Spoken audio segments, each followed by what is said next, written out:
बेटा, ये घर मेरा और तुम्हारी माँ का है। उफ पापा जी, आपने पूरा घर गंदा कर दिया। अभी अभी राधा ने पोंछा मारा था और आपने चप्पल के निशान छोड़ दिए। थोड़ी तो समझ होनी चाहिए आपको, आप बच्चे तो नहीं। बहू रिया के मुंह से ये शब्द सुनकर जगदीश जी हतप्रभ खड़े रह गए। कैसे पुलिस की नौकरी में सिर्फ उनकी एक आवाज़ बड़े बड़े मुजरिमों को हिलाकर रख देती थी, और आज उनकी बहू उन्हीं के घर में इतना सुना रही है। तभी पत्नी बिमला जी ने उन्हें सोफे पर बिठाते हुए कहा, कोई बात नहीं जी, बहू की बातों का क्या बुरा मानना, बस जुबान की तेज है, बाकी उसके मन में ऐसा कुछ नहीं है। जगदीश जी ने पत्नी की आंखों में देखा जैसे पूछ रहे हो, सच में? और फीकी सी हंसी उनके होठों पर तैर गई, लेकिन आंखों के कोर थोड़े से नम हो गए। सोफे पर बैठे बैठे ही सोचने लगे, कितने जतन से इस घर को खड़ा किया था, एक एक तिनका अपने हिसाब से रखवाया था इस घर का, ताकि सेवा अवकाश के बाद पति पत्नी सुविधाओं के साथ आराम से रहेंगे। लेकिन आज सारी दुनिया उनके कमरे तक सिमट गई है। कमरे से बाहर निकलो तो कितना कुछ सुनना पड़ता है उन्हें। हॉल के अंदर फायर पिट बनवाया था, ठंड के दिनों में वहाँ आग के सामने भुनी मूंगफलियाँ खाएंगे। लेकिन मजाल है कि बहू कभी सर्दी में आग जलाने दे। कहती थी कि पूरे घर में राख के कण फैलते हैं। फिर वो चिमनी वैसी ही रंगी पुती दिखती थी, एकदम उजली, क्योंकि बहू को वैसी ही पसंद थी। ये सब सोच रहे थे, तभी विमला जी हाथ में कॉफ़ी का मग लिए वहाँ उनके पास आ बैठी।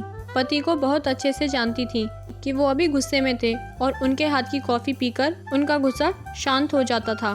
विमला जी भी क्या करती, पति और बेटे सोमेश के मोह में फंसी एक भारतीय नारी जो ठहरी। दोनों तरफ बैलेंस बनाते बनाते ही उनका जीवन कट रहा था। कभी बेटे की सुनती तो कभी पति की। एक दिन सुबह सैर से लौटने के बाद पति पत्नी दोनों लॉन में बैठे थे। नौकर चाय रख गया। 2 की जगह 3 चाय का कप उन्हें थोड़ा अटपटा लगा, क्योंकि उनके अलावा चाय सिर्फ सोमेश पीता था और वो उनके साथ कभी चाय नहीं पीता था। उसने उनके साथ बैठना तो कब का छोड़ दिया था। फिर आज तभी सोमेश वहाँ आ बैठा, साथ में चाय पीने लगा। ये वही सोमेश है जो छोटा था तो इसकी बातें खत्म ही नहीं होती थी। जगदीश जी कितना भी थके हों, सोमेश के साथ खेलते ही थे। उसकी बातें तब तक खत्म नहीं होती जब तक कि वो उन्हें कहते कहते थक के सो नहीं जाता। आज अजीब सी औपचारिकता ने अपनी जगह बना ली थी बेटे और पिता के बीच। तभी बिमला जी ने इस खामोशी को तोड़ा। सोमेश, अगले महीने तो रिया के भाई की बेटी की शादी है ना? हाँ माँ, उसी बारे में बात करने आया हूँ।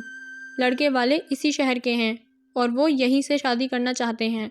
सो रिया का परिवार शादी के लिए ये घर चाहता है। वो हमारे घर से शादी करना चाहते हैं, इसलिए मैं चाहता हूँ कि जब तक भीड़ भाड़ रहेगी घर में, तब तक आप दोनों दीदी के पास चले जाओ। आप दोनों को भी भीड़ भाड़ से असुविधा होगी और दीदी भी इसी शहर में है, तो आप लोगों को कोई तकलीफ भी नहीं होगी। आप दोनों का कमरा भी उनके काम आ जाएगा। ये सुनकर जगदीश जी गुस्से से लाल हो गए। फिर भी अपनी आवाज़ को संयमित करते हुए बोले, बहू के घर वालों को दूसरा घर दिला दो किराए पर 10-15 दिनों के लिए। हम क्यों शिफ्ट हो कहीं? पापा, आप भी ना गजब करते हो। रिया के घर वाले हैं, हमारे इतने बड़े घर के रहते हुए उनके लिए दूसरा घर देखें। अब रिया ने उनसे कह भी दिया है, अब आप लोग अपना देख लो, वो यहीं आएंगे। कहकर सोमेश एकदम से अंदर चला गया।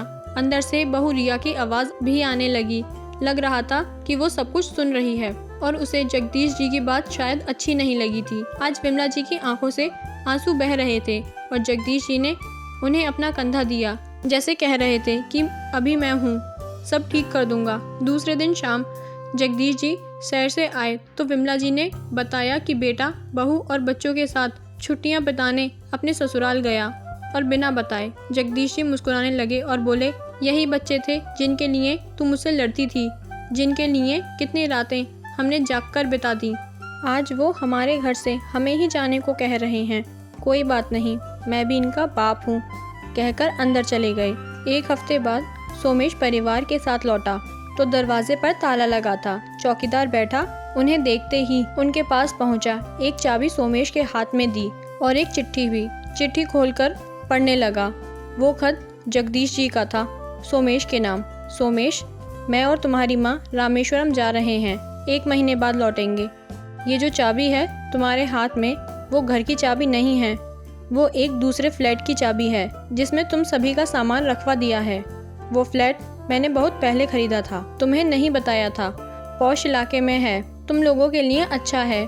अगर अच्छा ना लगे तो अपने हिसाब से घर ले लेना। ये घर मेरा और तुम्हारी माँ का है और हमारा ही रहेगा। इसमें से हमें कोई नहीं निकाल सकता। अभी तक सब कुछ बर्दाश्त कर रहा था क्योंकि तुम्हारी माँ खुश रहे, लेकिन अब तुम्हारी बातों से उसकी आंखों में आंसू आए। ये मैं बर्दाश्त नहीं कर सकता।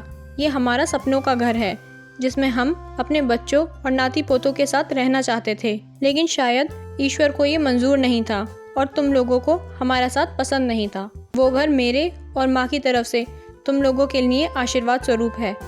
इच्छा होगी तो रखना, वरना वापस कर देना। माता पिता होने के नाते हम अपना आत्मसम्मान नहीं खो सकते।